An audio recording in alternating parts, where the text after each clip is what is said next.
반갑습니다. 송지준입니다. 윤석열 대통령에 대한 탄핵 선고가 이렇게 늦어지다 보니까 굉장히 좀 두려움에 떨고 있는 사람들이 있는 것 같습니다.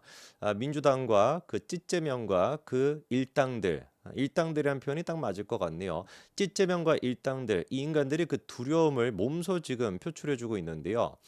이런 거 보면은 진짜 민주당 애들은 단순한 것 같습니다. 뇌가 워낙에 이제 단순하고 순수하다 보니까 바꿔에 의해서 무식하다라는 얘기겠죠, 그렇죠? 너무나 순수해가지고 자기들이 생각하는 감정 뭐 이런 것들을 숨기거나 이런 게 전혀 안 됩니다. 그 정치에 정자도 안 되는 인간들이 저렇게 이제 그 때를 지어가지고 개딸 같은 뭐 사이비 뭐 종교인들을 갖다가 모아놓듯이 그런 식으로 해가지고 겁박하고 대한민국을 갖다 망치고 있다라는 게 기가 막힐 노릇인 것인데, 자 그러면 어떤 얘기를 제가 하려고 이런 말씀을 드리는 것이냐?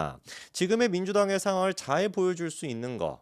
지금의 민주당을 잘 보여주기 위한 사람은 민주당만큼이나 마팅이 가 있는 사람이어야 되겠죠. 누가 그러면은 민주당만큼이나 마팅이 가 있는 사람일까요? 민주당의 가장 어떻게 보면은 DNA를 잘 흡수하고 있는 사람이 누구겠습니까? 바로 뭐 여러 사람이 나올 것 같은데 바로 전현희입니다. 전현희. 전현희가 이번에 지난번에도 방송에 나가서 그런 얘기를 한 적이 있어요. 이재명의 선거법 위반에 대해 가지고 무죄가 나올 거라고 확신한다. 뭐 이런 식으로 전현희가 얘기했던 걸로 기억이 납니다. 자, 그런데 생각해 보십시오. 정말로 이재명이가 선거법 위반으로 무죄가 나올 게 확신이 된다라고 한다면 뭐하러 막 그렇게 막 확신이 된다라고 막 여기저기 막 다니면서 떠들고 댕기겠습니까? 하루라도 빨리 그냥 재판 결과 나와 달라. 이렇게 얘기하지 정상이겠죠. 안 그렇겠습니까? 일반적인 사람 같았으면은 내가 뭐 무죄가 나올 게 100% 확신이 돼. 그럼 빨리 그 선고 날짜가 잡히고 빨리 그냥 재판해 주기를 바라겠지. 누가 이재명이처럼 막 수십 일 가까이를 갖다 단식 투쟁을 한다고 쇼를 다 하지를 않나. 온갖 그냥 무슨 뭐 잔머리를 다 굴려가지고 이 돌대가리를 갖다 굴려가지고 선고 날짜를 갖다가 늦추려고 애를 쓰겠습니까? 뭐하러 전현희 같은 애들 뭐 튀어나와가지고 그렇게 막 떠벌리고 댕기겠냐고요. 거꾸로 그냥 생각하면 되는 겁니다. 불안하고 떨리니까. 워낙에 불안하고 떨리다 보니까 입 밖에 나가가지고, 입 밖에가 아니라 방송에 나가가지고 그냥 입으로 그냥 막 떠들어 댕겨가지고 개딸들을 진정시키고 개딸들한테 안도감을 주기 위해서 저런 식으로 생쇼하는 거 아니겠어요? 그 결과 그래서 선거법 위반 1심에서 무죄 나왔습니까? 집행유예 징역형 나오지 않았습니까? 자, 그러면은 이번에 같은 경우는 전현희가 또 무슨 얘기를 했냐? 이런 얘기를 했어요. 선고 날짜가 계속해가지고 늦춰진 거, 이거에 대해 가지고 뭐라고 이번에 얘기를 하냐? 일부 헌재 재판관이 절차적인 문제를 제기해서 탄핵 심판 선고를 미루는 게 아닌가 이런 생각이 든다. 요 얘기를 했습니다. 요거는 굉장히 중요한 지금 얘기인데요. 전현희가 생각이라고 하는 거를 하지는 않죠. 그렇지 않습니까? 그러면 이제 이런 생각이 든다라고 얘기한 거는 뭐겠습니까? 여의도에 지금 돌고 있는 얘기가 있기 때문에 그런 거예요. 현재 지금 이제 관련된 기자들이 됐거나 이런 사람들을 지금 중심으로 해가지고 돌고 있는 얘기가 있어서 그 얘기를 듣고 지금 전현희가 방송에 나와서 얘기를 하는 겁니다. 생각이 들기는 무슨 놈의 생각이 들겠습니까? 생각을 해야 생각이 드는 것이지.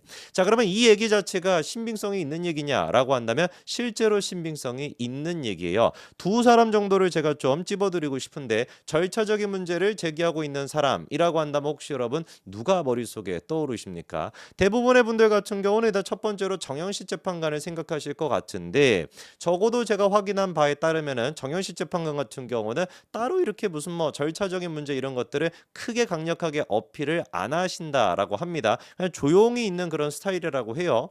약간 좀 의외죠, 그렇죠? 변론 과정에서 정영식 재판관이 보여줬던 모습은 굉장히 적극적으로 뭐 홍장원이 됐거나 곽종건이 됐거나 문제가 있다라고 하는 부분들을 지적하는 그런 느낌이 있었는데, 정작 이제 그 재판관 내부적으로는 그냥 조용히 있다라고 하고요. 주인공은 누구냐? 절차적인 문제를 제기하는 김복현 재판관과 조한찬 재판관, 이 두 분이 지금 계속해가지고 절차에 문제가 있다라고 지적하고 있다라고 합니다. 실제로 지난번에 3일에서도 3일이었던 걸로 기억이 나는데, 헌재가 이제 그 선고를 하겠다라고 결정을 해놨다가 2시간을 앞둔 상태에서 갑작스럽게 선고를 늦췄던 거 기억나시죠? 2시간 만에 갑자기 이제 그거를 취소하지 않았습니까? 그때 이제 그 결정적인 역할을 했던 사람이 김복현 재판관이라는 거예요. 김복현 재판관이 절차에 문제가 있다라고 공식적으로 제기를 했고, 문영배 재판관한테. 그래서 그거를 받아들여 가지고 2시간을 앞두고 선고 날짜를 갖다가 미뤘던 거. 그것도 이제 김복현 재판관 때문이었다라는 것이고, 그리고 조한찬 재판관 같은 경우는 처음부터 야, 헌재 재판이 이런 식으로 되는 거냐라고 이제 질문이 굉장히 많았다라고 합니다.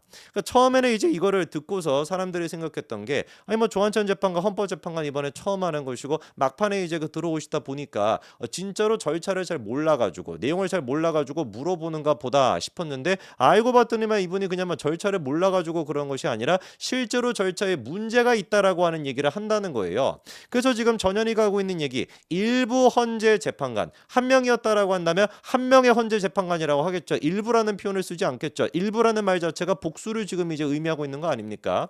복수의 헌재 재판관 이거는 아마 김복현 재판관을 포함해 가지고 보수 쪽에 있는 재판관을 지금 얘기하는 가능성이 굉장히 높다라는 겁니다. 자, 그러면은 전현희가 이런 얘기를 할 정도다라고 한다면 글쎄요. 여러분들이 보시기엔 어떻습니까?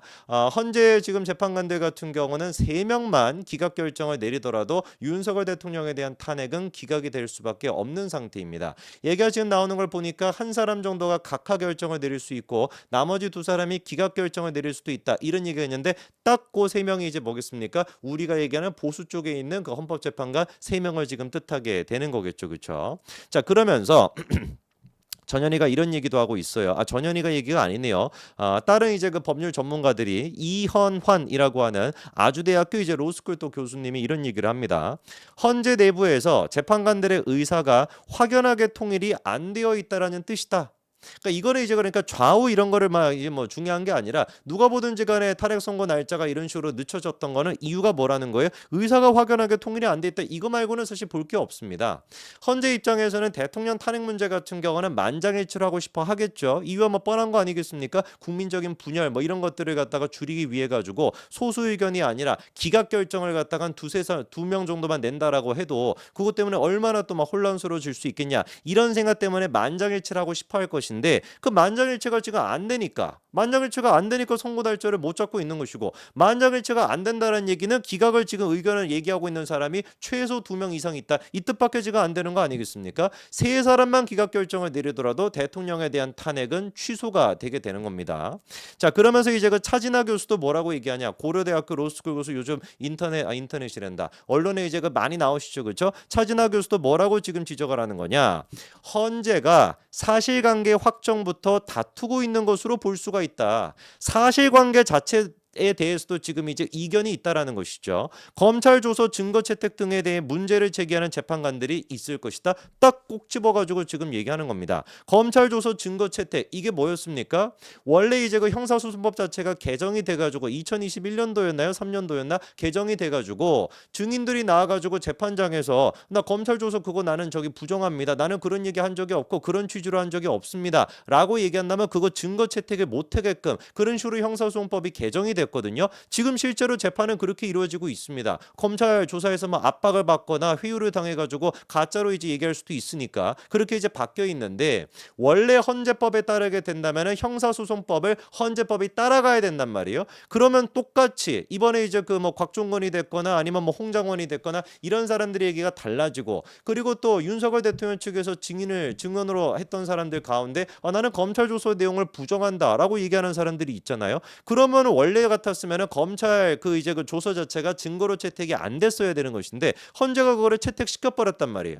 겉으로는 그 부분에 대해 가지고 문영배가 주도해 가지고 그냥 밀고 나갔지만 실제 내부적으로는 어떨 가능성이 있다는 김복현 재판관도 마찬가지고 그런 부분들에 대해서 문제 제기할 가능성이 충분히 있다라는 것이죠. 아니 이거 검찰 조서 우리가 증거 채택을 안 해야 되는 거 아니냐. 근데 문제가 이거를 채택을 안 하게 된다면 남아있는 증거가 하나도 없다라는 거예요. 그렇지 않습니까? 검찰 조서 자체가 증거로 채택이 안 돼. 그럼 뭐를 근거로 해가지고 윤석열 대통령을 탄핵을 시키겠습니까? 사실상 그렇게 된다면 증거 부족으로 윤석열 대통령에 대해서 기각 결정을 내릴 가능성도 굉장히 높다라는 것이죠. 저는 그러다 보니까 이거는 다 자초한 것이다. 누가 자초한 겁니까? 헌재가 이거는 자초한 것밖에 안 되는 겁니다. 헌재가 그러니까 첫 단추부터 잘 끼웠어야 되는 건데 단추를 지금 잘못 끼우는 수준이 아니라 아예 그냥 옷을 찢어버리는 그런 상태다 보니까 이거 누구를 탓하겠습니까? 정말로 제가 봤을 때는 전현희가 헌재의 지금 상황을 정확하게 짚어주고 있는 것 같아요. 오히려 그러니까 전현희의 저런 식의 반응을 우리가 거꾸로 생각하면 되다 보니까 헌재가 진짜 정말로 힘든 상황에 놓여 있다. 그리고 지금 아마 기세로 봤었을 때는 윤석열 대통령에 대한 탄핵이 기각이 될 가능성도 분명히 있다. 이렇게 우리가 전현희 얘기를 통해서 알 수 있을 것 같습니다. 여기까지 말씀드리겠습니다. 감사합니다.